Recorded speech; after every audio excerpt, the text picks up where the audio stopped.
الرحيم نحمده ونصلي على رسوله الكريم أما بعد أعوذ بالله من الشيطان الرجيم بسم الله الرحمن الرحيم وما أرسلناك إلا رحمة للعالمين صدق الله مولانا العظيم اللهم صل على محمد وعلى آل محمد كما صليت على إبراهيم وعلى آل إبراهيم إنك حميد مجيد اللهم بارك على محمد وعلى آل محمد كما باركت على إبراهيم وعلى آل إبراهيم إنك حميد مجيد میرے محترم و مکرم حاضرین کرام، اللہ پاک جل جلالہ و منوالہ نے ہمارے آقا و مولا جناب رسول اللہ صلی اللہ علیہ وسلم کا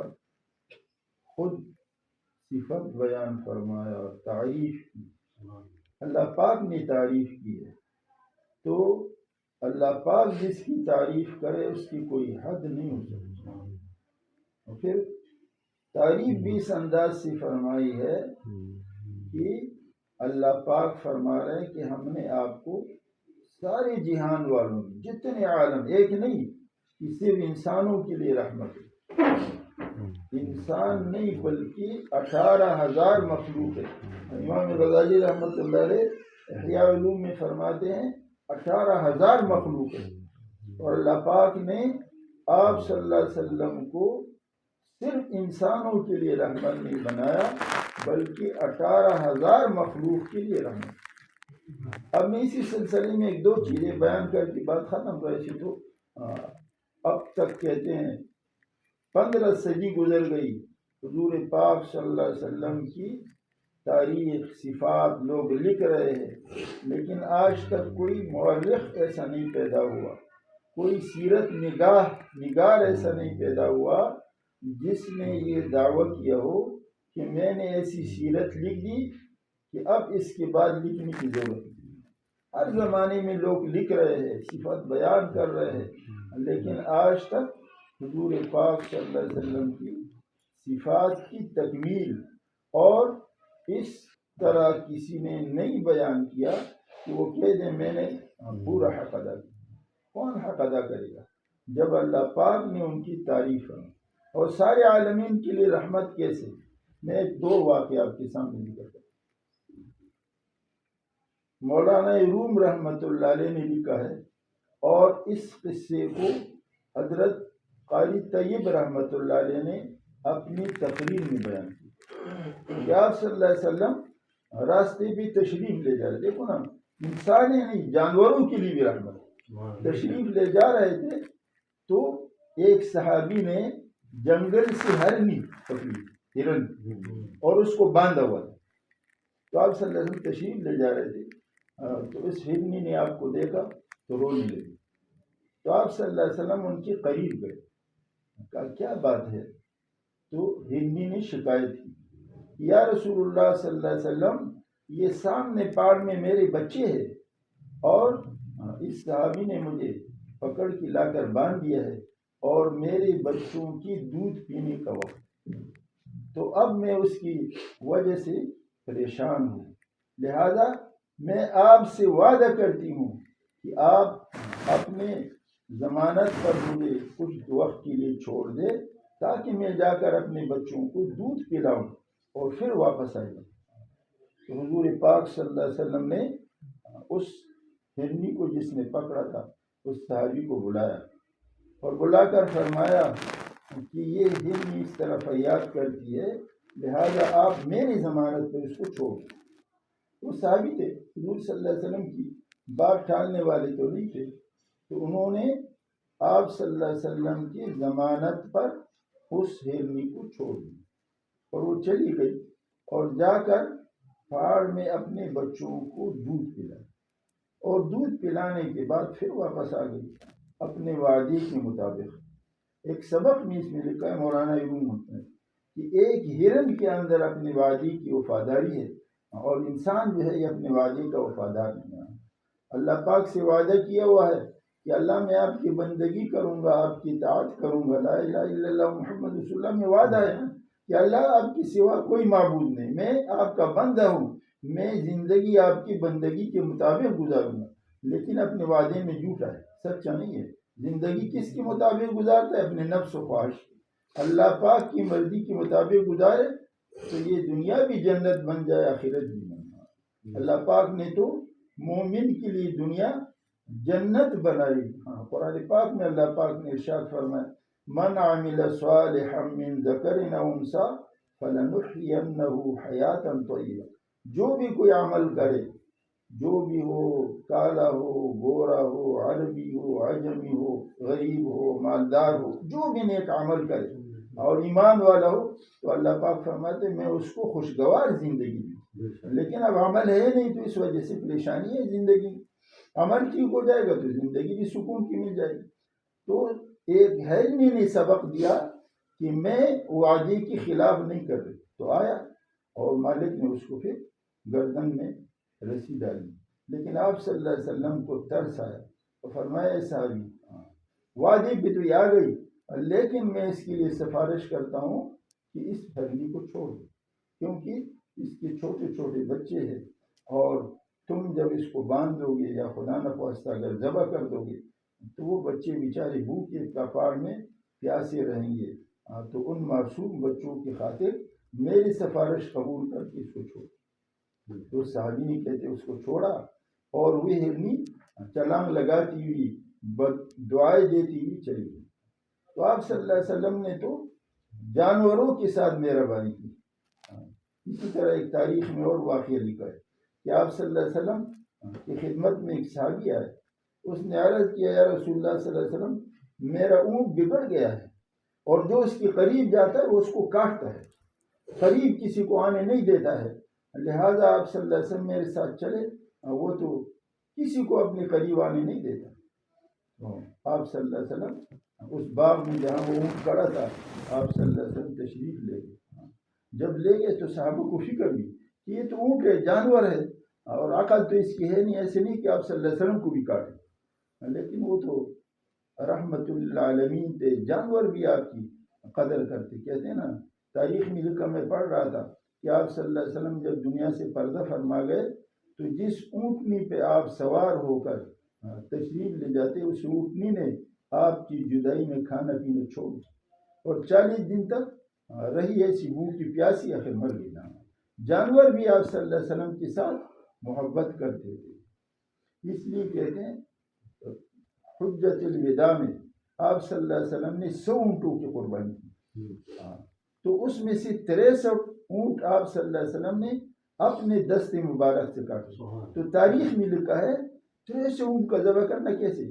ہر اونٹ خود آتا تھا، ہر ایک اونٹ ایک دوسرے سے بڑھتا تھا کہ میری گردن پر حضور پاک صلی اللہ علیہ وسلم کی چوری چلے، تو اس طرح ایک ایک اونٹ آ کے آپ صلی اللہ علیہ وسلم کے دست مبارک کی چوری کو اپنے گردن پر پھیرنے کے لیے اپنا فخر سمجھتے۔ جانور ایسے اللہ نے ایسی آپ صلی اللہ علیہ وسلم کی محبت مخلوق کے اندر ہے۔ تو آپ صلی اللہ علیہ وسلم جب تشریف لے گئے اس باغ میں اور وہ اونٹ آ کے آپ کے قدموں میں اس نے سر رکھا اور اس کی آنکھوں سے آنسو جاری ہو گئے، تو آپ صلی اللہ علیہ وسلم سمجھ گئے وہ اونٹ کیا کہہ رہا تھا کہ اللہ کے رسول صلی اللہ علیہ وسلم یہ میرا مالک مجھ سے کام تو زیادہ لے رہا ہے اور کھانے میں مجھے پورا نہیں، پیٹ بھر کے نہیں کھلاتا ہے، میرا حق نہیں ادا کرتا۔ تو آپ صلی اللہ علیہ وسلم نے اس کے مالک کو بلایا اور کہا یہ اونٹ آپ کی شکایت کر رہا ہے کہ کام تو مجھ سے پورا لے رہا ہے اور کھانا پینے مجھے نہیں کھلاتا ہے صحیح، تو اس کا حق ادا کرو بھائی اس کے لیے۔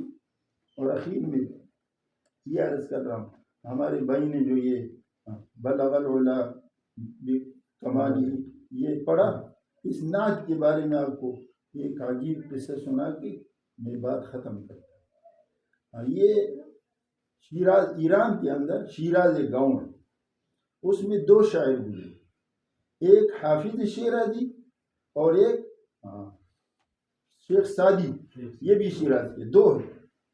شیخ سعدی جو ہے یہ بھی شاعر فارسی کا اور حافظ شیرازی بھی فارسی کا شاعر، لیکن شیخ سعدی رحمۃ اللہ علیہ مشہور اور اس کا گلستان کتاب ہے جو بہت زیادہ پڑھی جاتی ہے، مدرسوں میں بھی پڑھی جاتی ہے.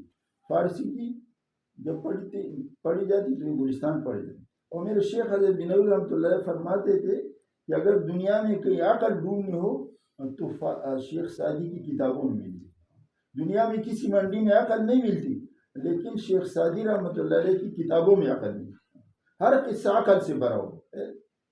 تو حافظ شیرازی رحمۃ اللہ علیہ بھی اللہ والے، اور انہوں نے ایک دیوان حافظ لکھی، اور اس کے اندر یہ کمال ہے کہ لوگ اس سے فان نکالتے. وہ دیوان حافظ کیا کرتے ہیں، اسی کتاب کھولتے اور اس کے اندر بھی دیکھتے ہیں اس میں کیا مضمون. اگر اچھا مضمون ہو تو کہتے ہیں میرا کام صحیح ہے، اور اگر برا مضمون ہو کہتے ہیں برا ہے. اس حافظ دیوان ایسا ہی عجیب ہے. یہ صحیح ہے، یہ بات یہ ہے باقاعدہ پورا یہ اس میں ہے. ہے تو یہ صحیح بات ہے. ہاں باقاعدہ کرتے ہیں لوگ، اس پہ اعتماد کر سکتے ہیں، مطلب یہ کرتے ہیں لوگ. باقی اب یہ تو ویسے جو بھی آپ سمجھے، لیکن ہے ایسا. تو حافظ شیرازی رحمۃ اللہ علیہ کی دل میں یہ آیا، انسان ہے نا یہ اندر سے یہ نفس میں یہ تو مرتا نہیں ہے نا، یہ تو ہر وقت ہے. تو حافظ شیرازی رحمۃ اللہ علیہ کی دل میں خیال آیا کہ یہ شیخ سعدی اتنا مشہور ہو گیا، اس کی کتاب کو سارے لوگ پڑھتے ہیں، میری کتاب کو کوئی نہیں پڑھتا. تو اپنے شیخ سے، وہاں تو یہ ہوتا تھا نا کہ اپنی پیر سے اپنے شیخ سے کہا کہ اگر اجازت ہو تو میں شیخ سعدی کے مقابلے میں کتاب لکھ دوں، گلستان کے مقابلے میں. تو شیخ نے کہا آرام سے بیٹھو، تمہارا کیا کام ہے، وہ اپنا کام کرے تم اپنا کام کرو. کچھ دن کی بات تو ٹھنڈا رہا، پھر نفس نے ابھارا، پھر آ کے کہا کہ اجازت ہو تو میں کتاب لکھ دوں. شیخ نے پھر منع کیا کہ بیٹھ جاؤ، چھوڑو، شیخ سعدی کو اپنا کام کرے گا، تم اپنا کام کرو. لیکن تیسری مرتبہ کہتے جب آیا تو شیخ نے کہا کہ اچھا ایسا کرو، آج کی رات چھوڑو، کل آنا تو میں تم اجازت دے دوں. تو کہتے جب رات کو حافظ شیرازی رحمۃ اللہ علیہ سو گئے، اس نے خواب دیکھا کہ حضور پاک صلی اللہ علیہ وسلم کی مجلس ہے اور سارے صحابہ اس میں جمع ہیں، اور آپ صلی اللہ علیہ وسلم بیچ میں بیٹھے ہیں، اور کونے میں ایک فقیر بیٹھا ہوا ہے. تو آپ صلی اللہ علیہ وسلم فرماتے اشارے شیخ سعدی اٹھو، اور آپ نے جو میری تعریف میں اشعار کا ہے وہ پڑھو. تو شیخ سعدی رحمۃ اللہ فقیر کی طرح اٹھتے ہیں، تو ہوتے ہی اسی فقیرانہ انداز، تو اٹھتے ہیں اور یہ شعر پڑھتے. بلغ العلا بکمالی کشف الدجا بجمالی. تو کہتے ہیں شیخ سعدی رحمۃ اللہ علیہ یہ شعر پڑھ رہے تھے اور آپ صلی اللہ علیہ وسلم سے جھوم رہے تھے. اور جب انہوں نے یہ 2 شعر ختم کیے تو آپ صلی اللہ علیہ وسلم نے اس کو بلایا شیخ سعدی کو، اور بلا کر اپنی سینے سے لگایا اور فرمایا شیخ سعدی تو نے میری تعریف کا حق ادا کیا، میں تیرے سے خوش ہوں. تو حافظ شیرازی رحمۃ اللہ علیہ کہتے ہیں جب یہ خواب دیکھا، صبح اپنے شیخ کی خدمت میں گئے تو شیخ نے کہا کیا خیال ہے، میرا توبہ ہے، وہ تو کہاں پہنچے ہوئے، میں اس کا کیا مقابلہ کر سکتے، وہ تو حضور صلی اللہ علیہ وسلم کے دربار میں ایسا مقبول ہے، لہٰذا میں اپنی غلطی سے توبہ کرتا ہوں. تو ایسے بڑے بڑے اللہ والے. عرض یہ کر رہا تھا کہ جس نے حضور پاک صلی اللہ علیہ وسلم کی محبت کی، آپ کی تعریف کی، آپ سے تعلق رکھا، اللہ نے اس کو دنیا میں بھی چمکا دیا اور آخرت میں بھی چمکا دیا. اللہ ہم آپ کو بھی حضور پاک صلی اللہ علیہ وسلم سے صحیح عشق و محبت نصیب فرمائے، اور آپ صلی اللہ علیہ وسلم کی ایک ایک سنت کی پیروی کی توفیق دی. اس لیے علماء کرام فرماتے ہیں حضور پاک صلی اللہ علیہ وسلم کی ایک سنت دنیا اور دنیا کے سارے خزانوں سے زیادہ قیمتی. اس لیے علماء اخیر بادن علماء کرام لکھا ہے، الشفا میں قاضی ایاز رحمۃ اللہ لکھا ہے، جس میں حضور صلی اللہ علیہ وسلم کی صفات تاریخ ہے کہ وہ زمین کا ٹکڑا جس پر آپ صلی اللہ آج بھی آرام فرما رہے اور آپ کے جسم سے لگ رہا ہے، روز اقدس میں یہ آپ کا جسم سے لگ رہا ہے. تو فرماتے یہ زمین کا ٹکڑا بیت اللہ سے زیادہ قیمتی، اللہ کے عرش سے زیادہ قیمتی، جنت کی زمین سے زیادہ قیمتی، ساری کائنات سے زیادہ اتنا بڑا. کیوں؟ آپ صلی اللہ علیہ وسلم کا جسم مبارک کو لگا. تو جس زمین پر آپ صلی اللہ علیہ وسلم کا جسم مبارک لگ جائے وہ اتنا قیمتی بن جاتا ہے. تو وہ عمل جو آپ صلی اللہ علیہ وسلم کے جسم مبارک سے اندر سے نکلا ہے اس کی کتنی قیمت ہے. تو ہر سنت آپ صلی اللہ علیہ وسلم کے جسم مبارک سے نکلنے والا عمل ہے، لہذا ہر سنت ہمارے لیے دنیا آخرت کی کامیابی کا ذریعہ ہے. اللہ پاک مجھے آپ کو عمل کی توفیق آمين. الحمد لله رب العالمين، والصلاة والسلام على أشرف الأنبياء والمرسلين سيدنا وسندنا